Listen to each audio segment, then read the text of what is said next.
सुबह के 8:15 हो रहे थे। रेलवे प्लेटफॉर्म पर बहुत भीड़ थी।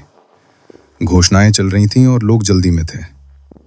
रोहन रोज की तरह ऑफिस जाने के लिए ट्रेन का इंतजार कर रहा था। उसके लिए ये एक बिल्कुल सामान्य सुबह थी। अचानक सब कुछ रुक गया।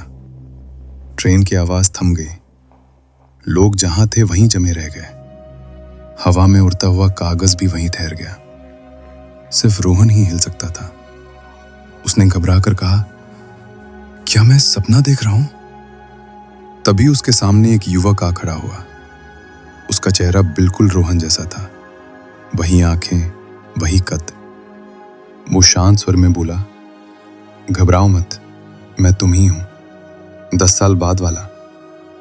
रोहन की सांसें तेज हो गईं। युवक बोला, समय इसलिए रुका है क्योंकि तुम एक फैसला लेने वाले हो। उसने प्लेटफॉर्म के कोने की ओर इशारा किया। वहां एक छोटी लड़की खड़ी थी। वो प्लेटफॉर्म के बहुत पास थी। 2 मिनट में वो गिरेगी, युवक बोला, और कोई उसे नहीं देखेगा सिवाय तुम्हारे। रोहन ने पूछा, अगर मैंने कुछ नहीं किया तो? युवक ने गंभीर आवाज में कहा, तो तुम जिंदा रहोगे, लेकिन एक दिन तुम्हें लगेगा कि तुमने कुछ बहुत जरूरी खो दिया। इतना कहते ही समय फिर से चल पड़ा। भीड़ हिलने लगी। शोर वापस आ गया। ट्रेन तेजी से पास आने लगी। रोहन के पास सोचने का वक्त नहीं था। वो दौड़ा। लोग चिल्लाए। ट्रेन ने जोर से ब्रेक मारे। लड़की बच गई।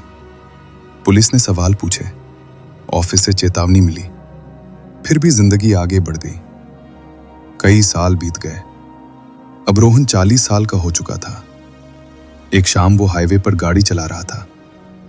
अचानक एक भयानक हादसा हुआ। कार पलट गई। चारों तरफ धुआं और अंधेरा छा गया। रोहन होश खोने लगा। तभी किसी ने उसका हाथ कसकर पकड़ा। एक शांत आवाज बोली, सर, आंखें खोलिए, सांस लीजिए। वो एक लड़की थी। आंखों में आत्मविश्वास था, हाथों में हिम्मत। उसने तुरंत एम्बुलेंस बुलाई, खून बहना रोका और तब तक पास रही जब तक मदद नहीं आ गई।